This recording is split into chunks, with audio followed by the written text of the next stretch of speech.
Bismillahirrahmanirrahim. Assalamualaikum warahmatullahi wabarakatuh. Perkenalkan, nama saya Husnul Hatimah, Prodi Pendidikan Agama Islam, semester 7, Fakultas Tarbiyah dan Keguruan, Institut Agama Islam Masadia Sengkang. Baiklah, di sini saya akan memaparkan materi tentang konsep tujuan, fungsi, dan asas-asas bimbingan dan konseling di sekolah.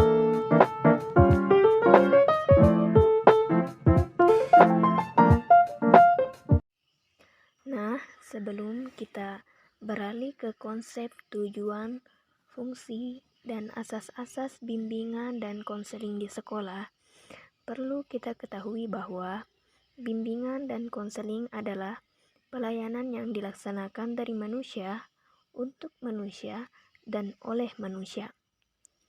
Maksud dari manusia di sini adalah pelayanan itu diselenggarakan berdasarkan hakikat keberadaan manusia dengan segenap dimensi kemanusiaannya.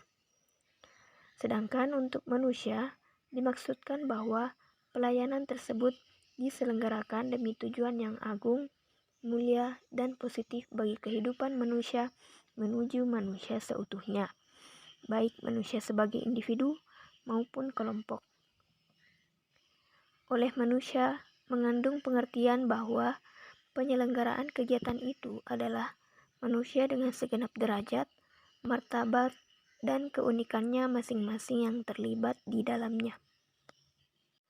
Nah, sekarang kita beralih ke tujuan bimbingan dan konseling. Tujuan bimbingan dan konseling di sini terbagi dua, yaitu secara umum dan secara khusus. Secara umum, yang pertama, mengembangkan pemahaman diri. Maksudnya di sini, bimbingan konseling di sekolah bertujuan untuk mengembangkan pemahaman dan pengertian diri dalam kemajuannya di sekolah. Yang kedua, mengembangkan dunia kerja. Bimbingan konseling di sekolah bertujuan untuk mengembangkan dunia kerja, kesempatan kerja, serta rasa tanggung jawab dalam memilih kesempatan kerja tertentu yang sesuai dengan tingkat pendidikan yang disyaratkan. Yang ketiga, mengembangkan kesempatan yang ada. Maksudnya di sini, bimbingan konseling bertujuan untuk mengembangkan kemampuan untuk memilih dan mempertemukan pengetahuan tentang dirinya dengan informasi tentang kesempatan yang ada secara tepat dan bertanggung jawab. Yang keempat, mewujudkan penghargaan. Maksudnya di sini, mewujudkan penghargaan terhadap kepentingan dan harga diri orang lain. Nah, yang secara khusus, yang pertama itu mengatasi kesulitan diri. Kesulitan diri di sini yaitu kesulitan dalam memahami dirinya sendiri. Yang kedua, mengatasi kesulitan lingkungan. Maksudnya, mengatasi kesulitan dalam memahami lingkungannya yang meliputi lingkungan sekolah, keluarga, dan kehidupan masyarakat yang lebih luas. Yang ketiga, mengatasi kesulitan memecahkan masalah. Maksudnya di sini, mengatasi kesulitan dalam mengidentifikasikan dan memecahkan masalah yang dihadapinya. Yang keempat, mengatasi kesulitan kemampuan. Maksudnya di sini, mengatasi kesulitan dalam menyalurkan kemampuan, minat, dan bakatnya dalam bidang pendidikan dan kemungkinan pekerjaan yang cepat. Sekarang kita beralih ke fungsi bimbingan dan konseling. Fungsi bimbingan dan konseling yang pertama yaitu fungsi pemahaman. Yaitu fungsi bimbingan dan konseling yang akan menghasilkan pemahaman tentang sesuatu oleh pihak-pihak tertentu sesuai dengan kepentingan pengembangan peserta didik, baik pemahaman tentang diri peserta didik, lingkungan keluarga, lingkungan sekolah, maupun lingkungan yang lebih luas. Fungsi yang kedua, fungsi pencegahan, yaitu fungsi bimbingan dan konseling yang akan menghasilkan tercegahnya atau terhindarnya peserta didik dari berbagai permasalahan yang mungkin timbul, yang akan dapat mengganggu, menghambat, ataupun menimbulkan kesulitan dan kerugian-kerugian tertentu dalam proses perkembangannya. Fungsi yang ketiga, fungsi pengentasan, yaitu fungsi bimbingan dan konseling yang akan menghasilkan terentaskannya atau teratasinya berbagai permasalahannya yang dialami oleh peserta didik.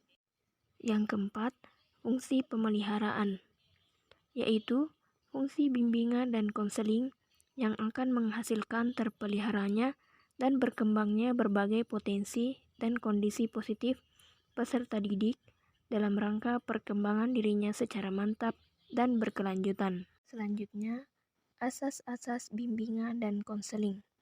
Yang pertama yaitu asas kerahasiaan.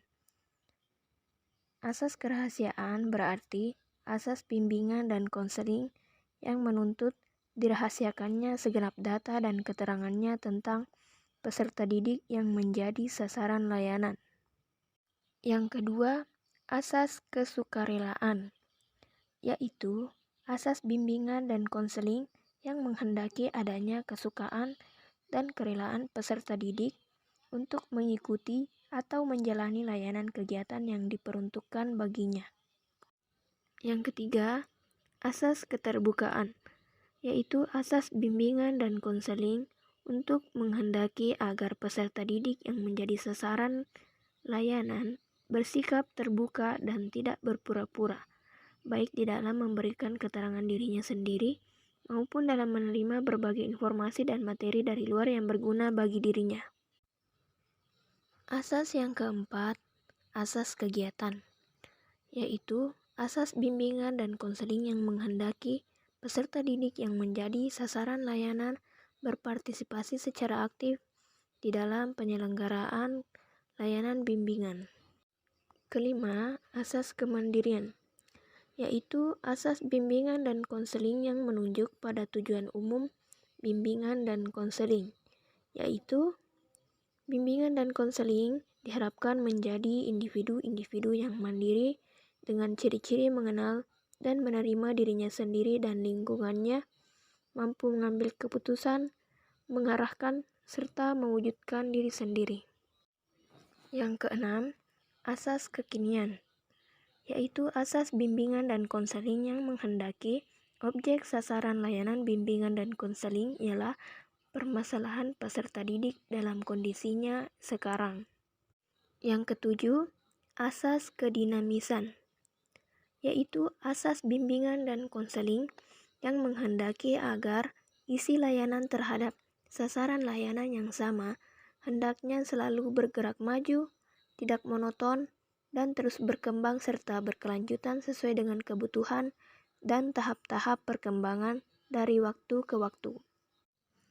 Kedelapan, asas keterpaduan, yaitu asas bimbingan dan konseling yang menghendaki agar berbagai layanan bimbingan dan konseling, baik yang dilakukan oleh guru pembimbing maupun pihak lain, saling menunjang, harmonis, dan terpadukan. Untuk itu, kerjasama antara guru pembimbing dan pihak-pihak yang berperan dalam penyelenggaraan pelayanan bimbingan dan konseling perlu terus dikembangkan. Yang kesembilan, asas kenormatifan, yaitu asas bimbingan dan konseling yang menghendaki segenap layanan bimbingan dan konseling berdasarkan pada nilai-nilai dan norma-norma yang ada. Yang kesepuluh, asas keahlian, yaitu asas bimbingan dan konseling yang menghendaki agar layanan bimbingan dan konseling diselenggarakan atas dasar kaidah-kaidah profesional. Asas ke-11, asas ali tangan, yaitu asas bimbingan dan konseling yang menghendaki agar pihak-pihak yang tidak mampu menyelenggarakan layanan bimbingan dan konseling secara tepat dan tuntas atas suatu permasalahan peserta didik mengalih tangankan permasalahan itu kepada pihak yang lebih ahli. Asas yang terakhir atau asas yang ke-12, asas tuturi handayani, yaitu asas bimbingan dan konseling yang menghendaki agar pelayanan bimbingan dan konseling secara keseluruhan dapat menciptakan suasana yang mengayomi, mengembangkan keteladanan, memberikan rangsangan dan dorongan, serta kesempatan yang seluas-luasnya kepada peserta didik untuk maju. Sekian materi yang saya sampaikan tentang konsep tujuan, fungsi, dan asas-asas bimbingan dan konseling di sekolah. Duduk sendirian tanpa kekasih. Cukup sekian dan terima kasih. Wabillahi taufiq wassadah. Wassalamualaikum warahmatullahi wabarakatuh.